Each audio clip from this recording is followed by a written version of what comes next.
Вы когда-нибудь становились жертвой мошенничества? Как это произошло?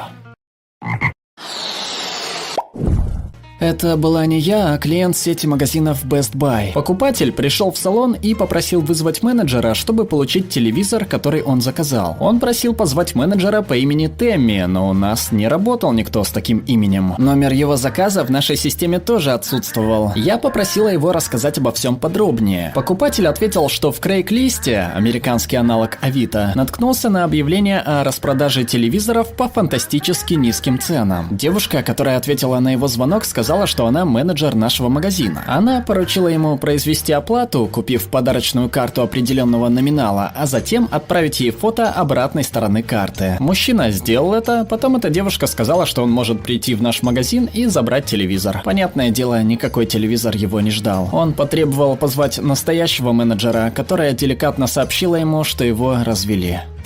В 90-е годы мой друг получил кучу писем, где говорилось, что он стал участником розыгрыша и что ему нужно переслать письмо, чтобы попасть в финал. В более поздних письмах уже говорилось: вы добрались до финала и поздравляем, мы готовы выписать вам чек в $10 000. Чтобы получить чек, ему нужно было лишь позвонить на номер, который начинался на 1-900, звонки на который стоили $2 в минуту. Набрав номер, он попал в голосовое меню и около 10 минут нажимал на разные кнопки. В конце концов, ему объявили, что он стал победителем розыгрыша и выиграл, барабанная дробь, $1.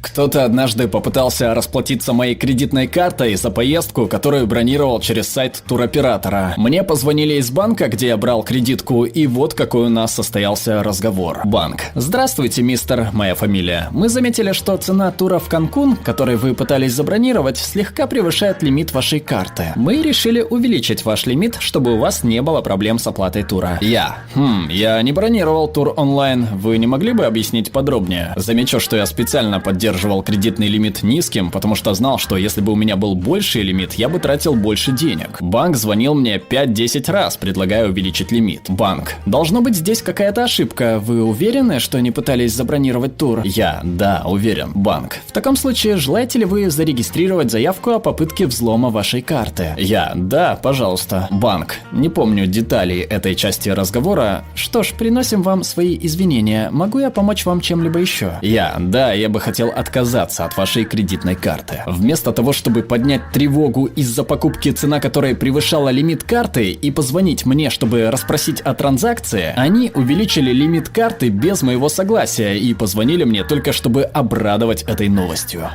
История из моего детства о том, как у меня пытались украсть мою исправную приставку Nintendo. Был конец 80-х, мне было 9 лет или около того. Друг позвонил и позвал к себе домой, предложил почистить мою приставку. Я сразу подумал, что это странное предложение, но он настаивал, а я не хотел спорить. Пошел к нему, он начал чистить приставку и попросил меня сходить на кухню зачем-то. Кажется, он попросил принести нож. Я пошел, несколько секунд искал, затем вернулся к нему. Он сказал, что уже закончил, оставил мою приставку на своем телевизоре и ушел из комнаты зачем-то. Я заметил, что моя приставка выглядела как-то иначе. Осмотрел ее и увидел, что на корпусе приставки отсутствует трещина, которая давно там была. Посмотрел на приставку друга, которая лежала на полу, на ней была трещина. Этот мудак пытался поменять наши приставки. Я рассердился, но не хотел ругаться с ним, так как не был силен в конфликтах. Просто поменял их обратно так быстро, как мог. Он отсутствовал долго, поэтому у меня было достаточно времени. Когда он вернулся, я сказал, что мне пора домой. Поблагодарил его за чистку приставки и ушел. Через 30 минут он снова позвонил мне, спросил, какую приставку я забрал. Я сказал, что забрал свою. Он переспросил: да, но ты взял ту, которая лежала на телевизоре, или ту, которая лежала на полу? Повторил свой ответ, что забрал свою. Он ответил разочарованным тоном: хорошо, пока.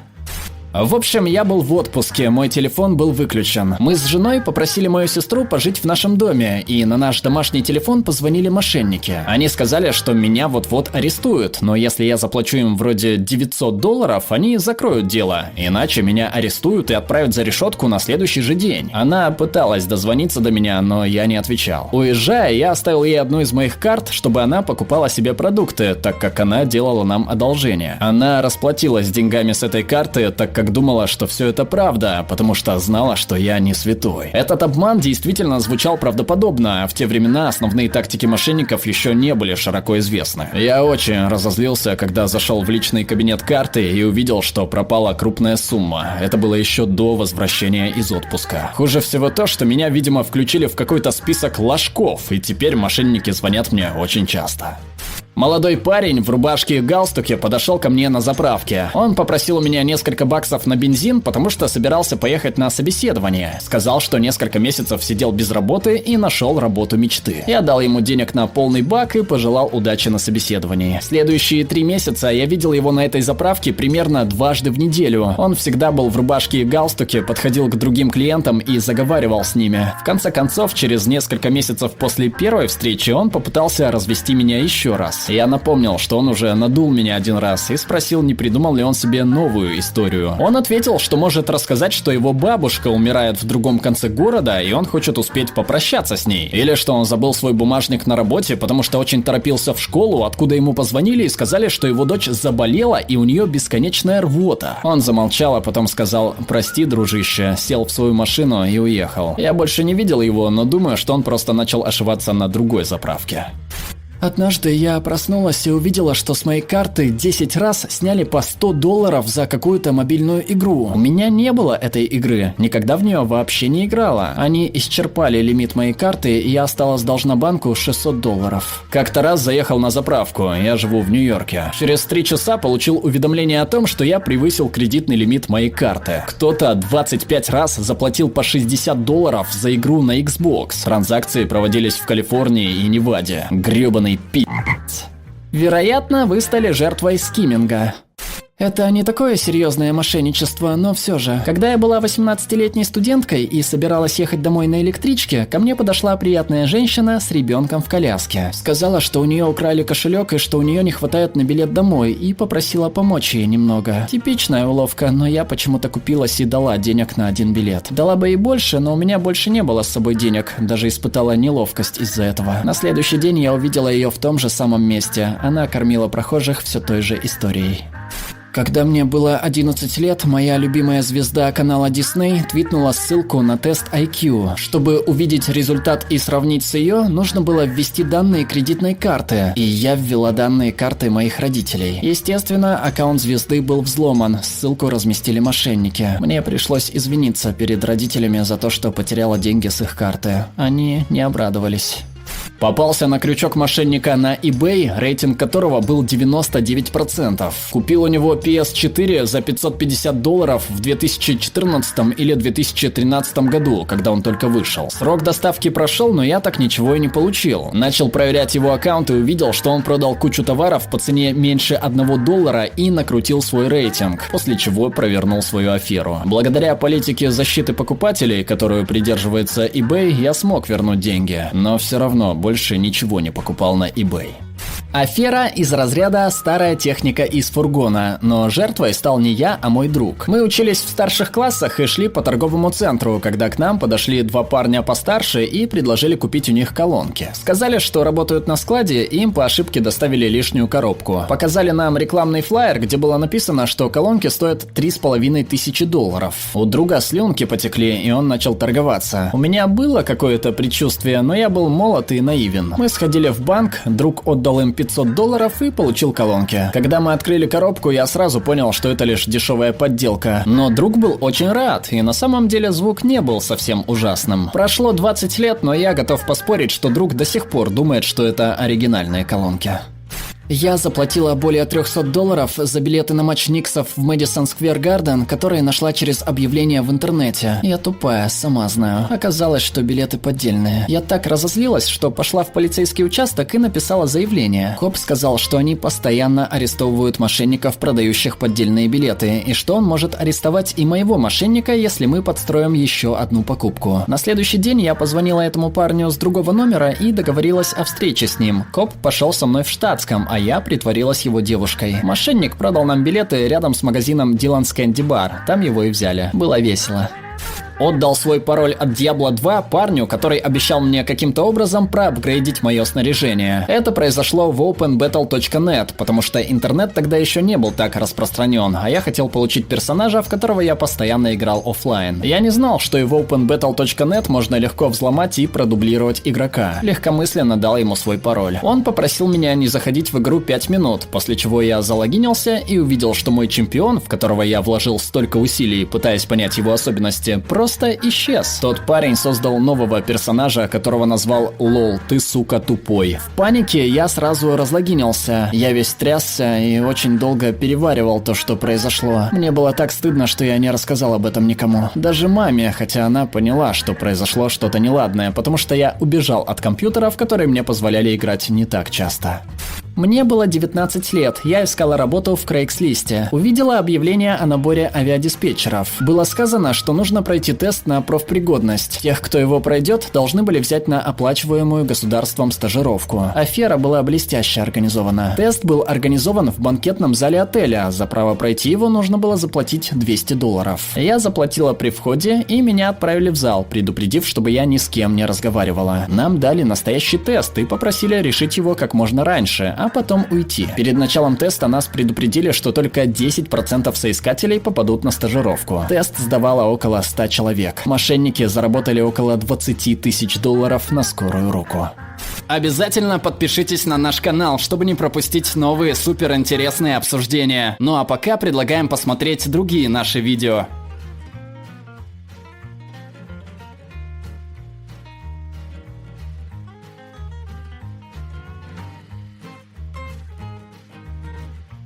Alright, everyone's presentations are done. Nick, the manager, said as he tried to move the discussion forward. Excuse me, I haven't. I recently found out something. Nick interrupted me and began to speak. There's apparently someone in this department who didn't graduate high school and is just a part-timer. Meetings should be for employees only. Absolutely right. His lackey, Mike, of course, agreed with Nick. I'm leaving. After leaving the meeting room, I started to shut down my computer. I noticed that an email had arrived, not in my personal inbox, but in the company's shared email. Thinking, there's no point in speaking up, no one will listen, I went home quietly. The next day, I heard a commotion from Nick's desk. He was staring at his computer screen, his face pale. Nick? Is something wrong? Mike looked at the screen with him. And he turned even paler than Nick. Why is he so angry? Knowing the reason for Mike's distress, I thought to myself, serves them right. My name is Adam. My mother passed away when I was in the 9th grade, and I was raised by my father. Well, you could hardly call it being raised. After my mother passed, my father changed.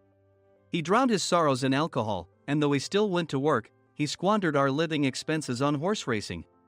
Because of that, I had to start working part-time as soon as I entered high school. Every month, I went to the convenience store with bills in hand that couldn't be auto-deducted from my father's account. Even though I endured it because I didn't want to be alone, I reached my limit in my second year of high school and dropped out. I found a live-in job at a distant inn. Thank you for everything.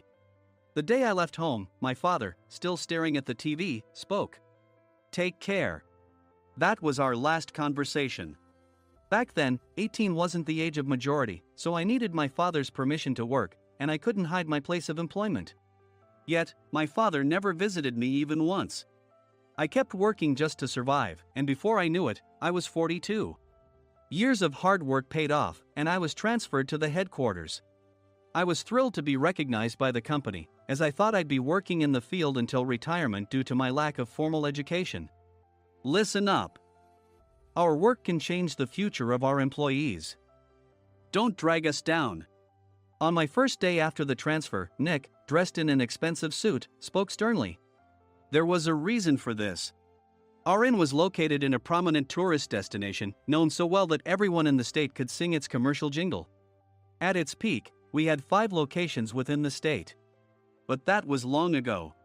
Due to financial difficulties and aging facilities, only the place where I had worked for many years and the original establishment remained. I was prepared to lose my job anytime, but now there was a glimmer of hope. With the rise of social media, the tourist area where the inn was located started gaining attention again. Depending on how hard the sales department, where I was transferred, worked, we could either thrive or be forced to give up this prime location to the new hotel chains continuously popping up. For Nick, who had switched careers from another industry to strengthen our sales, this was a battle he couldn't afford to lose. I understood why he had to be strict. "I will do my best." Nick sneered at my enthusiastic declaration. "Did you not hear what I said?" "I'm sorry." I thought I was listening carefully. Out of habit from years of customer service, I apologized reflexively, though I had no idea what had offended him. Someone was watching me with a smirk. In this department, there are those who are expected to excel and those who have been shoved here because they have nowhere else to go. You are the latter. It was Mike, the section chief. He's 7 years younger, at 35. But he was called to headquarters much earlier than I was and had been moving around within the headquarters ever since. I'm not jealous, but I can't accept that he's my boss. Graduating from a prestigious university, he has an unusually high pride and caused many problems as a newbie, making things very difficult for me when I was the front desk leader. When I found out Mike was transferred to the sales department a month before me, I was disheartened. Mike is right. With just a middle school diploma, there's not much you can do. Don't even think about achieving results. As if I didn't exist, Nick remarked, "I'm thirsty." Mike eagerly ran to the coffee maker. It seems Mike is Nick's lackey. I regretted being happy about my transfer to headquarters, wishing I had stayed on site forever. Send a direct mail to every company on this list by the end of the day. Nick only assigned me tasks that even a new graduate could handle. What? There are over 1,000 companies. You want me to send to all of them by today? Yes, if you and your fellow misfits split the work, even those with nowhere else to go should finish by today. I glanced at the employees typing away expressionlessly. They were worn out from customer service, only thinking about leaving on time, or were women reassigned after having children, with zero motivation for work. Even Sam, a new graduate from the same university as Mike, who was supposed to be among the expected achievers, had no enthusiasm for the job, having joined the company wanting to do customer service. "I don't care what they say, I plan to quit any time," he said. Only Nick and Mike were highly motivated, making all the decisions between the two of them. I originally only wanted to work at the inn to survive and had no particular attachment to this job. I swallowed my words, thinking I had no right to reprimand them. About a month after the transfer, Nick told us with a frustrated look. To commemorate the 50th anniversary, we've decided to create a plan exclusive for one group per day. Originally, Mike and I were supposed to come up with it, but our president, Mr. Thompson, insists on hearing everyone's opinions. So, you all get a chance. As Nick explained, Mike began handing out prints. Make sure not to embarrass Nick. If your ideas are half-baked, you'll have to redo them. It seemed that they had printed his handwritten notes by Mr. Thompson, which included several questions and a section for free responses. It made sense why Nick had to seek our input, given that all responses had to be submitted to Mr. Thompson. We were given a week to think about it, and a meeting was scheduled to compile our ideas.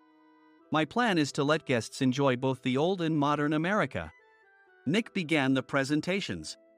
Guests would watch a master confectioner at a nearby traditional sweet shop make sweets in front of them. The welcome drink would be premium tea in a bottle. Nick's plan was certainly attractive. After his presentation, Nick called on us to present in the order we were seated. Just as I stood up for my turn. "All right, everyone's presentations are done." "Excuse me, I haven't. I recently found out something." Nick interrupted me. "There's someone in this department who didn't graduate high school and is just a part-timer." He was likely talking about me.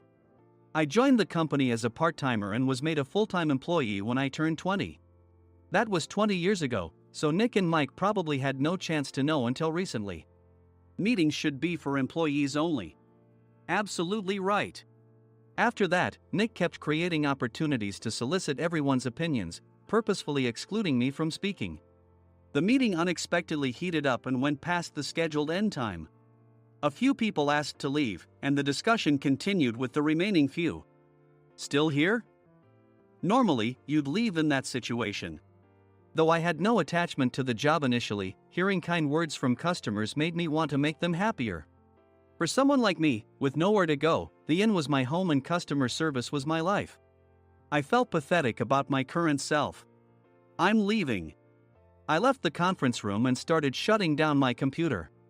I noticed an email had arrived, not in my personal inbox, but in the company's shared email. Thinking no one would listen to what I had to say anyway, I quietly went home. The next day, while preparing the DM as instructed, I heard a commotion from Nick's desk. In his haste to stand up, he hit his knee on the desk. He stared at his computer screen, his face pale. "Nick! What's wrong?" Mike, thinking he should be the first to rush over, approached Nick while still wearing his coat. He peered at the screen with Nick. And he turned even paler than Nick. Why is he so angry? Who is responsible for this company? Nick, more irritated than ever, asked, and Mike answered without checking. Probably Sam. Sam wasn't there because he was attending a morning training session for new hires. Nick gave up on getting angry and returned his gaze to the screen. They were looking at an email that arrived right after the end of the working day yesterday. Apparently, no one, including me, had checked it before leaving. The email was from a large company that used us for their annual employee trips. The president and executives of that company also frequently used our services personally. President of the company, Mr. Mason himself, had declared that neither he nor his company would ever use our services again. Well, some companies cancel their employee trips or stop using our services due to financial struggles. Let's just move on. Mike kept wiping the sweat from his forehead with a handkerchief. Knowing why Mike was so agitated, I quietly watched their interaction. Do you know how much revenue we get from that company? We can find other guests to fill the rooms, but we'll lose the banquet costs, gift shop revenue, rental car fees, and more. Moreover, the gifts were supposed to be prepared by the traditional confectionery shop involved in Nick's proposed plan. If it's known that we incurred such a huge loss at this critical time, Nick's position in the company would be jeopardized. Nick took a deep breath, seemingly trying to calm himself. All right, Mike. Go to New York right now and apologize to Mr. Mason. What? You're coming with me, right? I have urgent work to do. I trust you, which is why I'm entrusting this to you. Please. Mike, believing Nick's sincerity, agreed with a determined look on his face, saying, yes. That's Nick for you. Even if Mike went to apologize, Nick would shift all the blame onto him if the client didn't change their mind. Well, it was Mike's fault to begin with, so it served him right. About 3 hours later, Sam answered a call from somewhere and repeatedly apologized, saying, I'm very sorry. Everyone watched to see what was happening. After ending the call, he informed Nick with a weary tone. When Mike arrived at the client's company, he only made things worse, further infuriating Mr. Mason. He was demanding, get his boss here immediately. It was no wonder Sam was exhausted, dealing with such a call right after returning from training.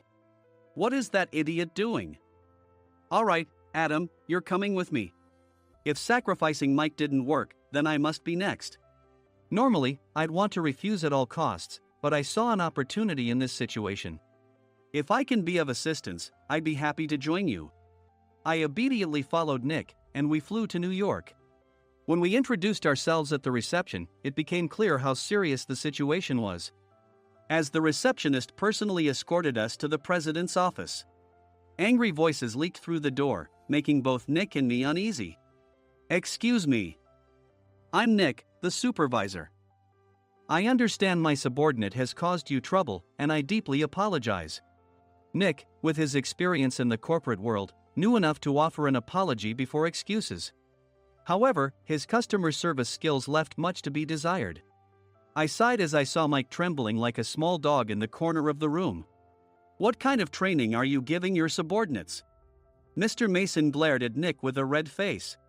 The intensity of his gaze made even Nick take a step back. Regrettably, I joined this company only 2 years ago and was unaware of Mike's issues.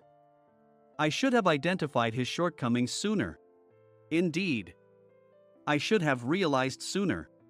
No sensible person would come to apologize and then give a lengthy presentation on the drawbacks of not using their inn.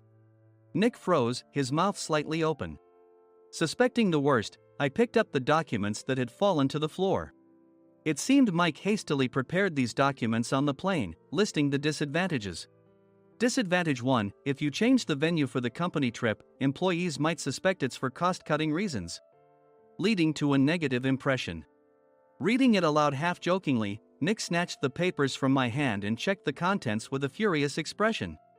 Among the stack of documents was a receipt from a nearby convenience store's copy machine. I felt a pang of dread, hoping he hadn't shown the receipt as well. What do you think he said when I asked what kind of nerve he had to do this? I'm very sorry. Faced with the dire situation, Nick must have thought there was nothing left to do but apologize. In a voice smaller than I'd ever heard from him, he uttered words of apology. He said, "I'm a Harvard graduate. I don't believe I said anything wrong." Mike, what have you done? Forgetting his plan to pin the blame on Mike, Nick yelled loudly, even in front of Mr. Mason. "I didn't do anything wrong." "You're still saying that? Look at him." Mike pointed at me with a shaking hand. "I was assigned to headquarters in my 20s and now I'm a section chief. This guy only made it to headquarters at 42. Everything I've done proves I was right. So why are we losing the contract?" Having said his piece, Mike collapsed to the floor. "Of course. You were sent there because you had nowhere else to go." Mike never expected to hear such words from someone he looked down upon. He lunged at me, and Nick hurriedly stepped in to stop him.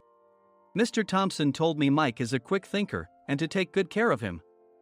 There's no way he was pushed aside. "Don't make things worse here."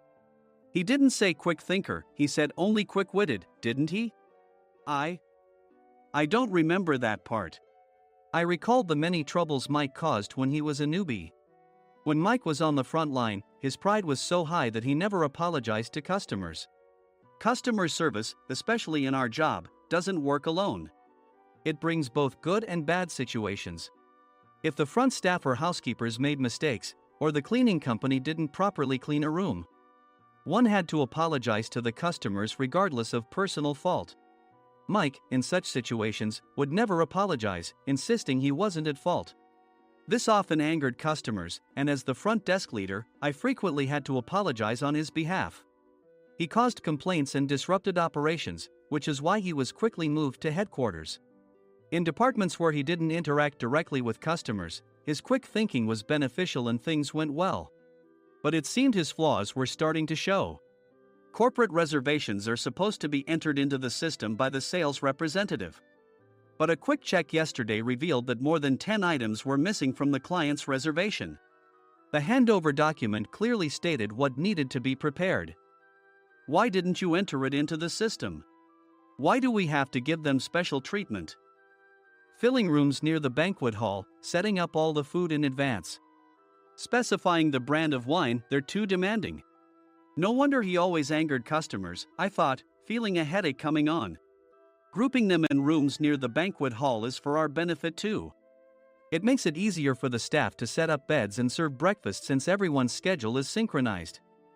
As for the other requests, Mr. Mason suggested them to lighten our load. I didn't know that. Nick finally seemed to realize that Mike was the one who had angered the client. What did you say to them? I just told them we wouldn't give them special treatment anymore. We shouldn't waste effort on things that don't bring in money. I was utterly exasperated at his lack of understanding of customer service. Of course, we shouldn't comply with unreasonable demands. But carrying over successful practices from past stays makes customers feel remembered and enhances their experience. Good memories encourage repeat visits. That's part of our job. I looked down at Mike, who was sitting on the floor. In our job, nothing is a waste. Mr. Thompson likely moved you to the sales department, hoping you'd finally understand this. How do you think he feels now that you've failed to meet his expectations? Mike, tears in his eyes, fled the president's office. I was amazed he still hadn't apologized. You have it tough, Adam. It's okay, we're all employees of the same company. I deeply apologize for this disrespectful incident. Especially after all the care you've shown us. If it weren't for you, Adam, I really would have stopped staying here. When I heard you were moving to the sales department, I was willing to reconsider if you handled it. Seeing us talk so amicably, Nick's face contorted. Do you two know each other? Adam's service is excellent. I always requested him specifically. Normally, we don't accept specific staff requests, but we made an exception for Mr. Mason, adjusting my shifts accordingly. He had personally stayed at our hotel just before my transfer, and during casual conversation, I mentioned, I'm moving to the sales department soon. If I hadn't told him then, things could have been much worse. Please continue to take care of us. I look forward to it. On the return flight, Nick awkwardly offered me a can of beer. It's still working hours. Of course, I had no intention of forgiving him for a single beer. Nick might try to pin everything on Mike and avoid any consequences. While pondering this, a startling fact came to light. Nick, the tea bottles for the plan have arrived. I handed Nick a bottle labeled with our inn's name. They look good. What are you talking about? These are plastic bottles. I had assumed we would use the trendy, high-end bottling tea. But what arrived were ordinary plastic bottles of tea with customized labels. The only unique aspect was the label, which had the inn's name, making it look customized. Upon further investigation, I discovered that a substantial amount of money was set to be paid to the tea company. It was priced like bottling tea. Does this plastic bottle really cost $100 each? The tea inside is specially blended for us. The extra cost is for that. Wouldn't it be better to use another tea company? Or is there a specific reason we must use this one? As Nick continued to make excuses, I showed him a printed email. I informed the tea company's president, Mr. Mitchell, that we discovered irregular payments and he confessed. He said you two were high school classmates and planned to split the extra money. That idiot. Why did he confess? That's not important. You should worry about yourself. This could turn into a police matter. Opening the bottle cap, I suggested. How about calming down with this tea? It supposedly has a relaxing effect. Nick drank the tea frantically. In the following days, decisions were made about their fates. Mike was reassigned to the General Affairs Department, with no chance of transfer or promotion, as per Mr. Thompson's orders. As for Nick, since the payment to the tea company hadn't yet been made, he narrowly avoided legal trouble. Instead, he was encouraged to leave the company, and to avoid further complications, Nick submitted his resignation. Rumor has it that connections between HR departments have made it difficult for him to find new employment. Even though it was good to have those two gone, something unexpected happened in the sales department. Everyone became motivated and united in refining the 50th anniversary plan. In the end, my plan was adopted. We collaborated with the Tourist Information Center to provide personalized guides. The plan, tailored to the number of guests, was truly special for the 50th anniversary. Hey, is Adam's family coming to stay? I immediately booked that special plan for my family.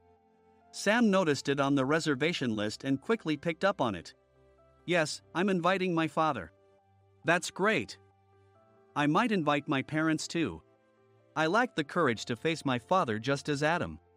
But here, with the confidence Mr. Mason praised, I felt ready. The 50th anniversary plan was a perfect opportunity to reconnect with my father. I hoped to bring back the days when we could laugh together as we once did.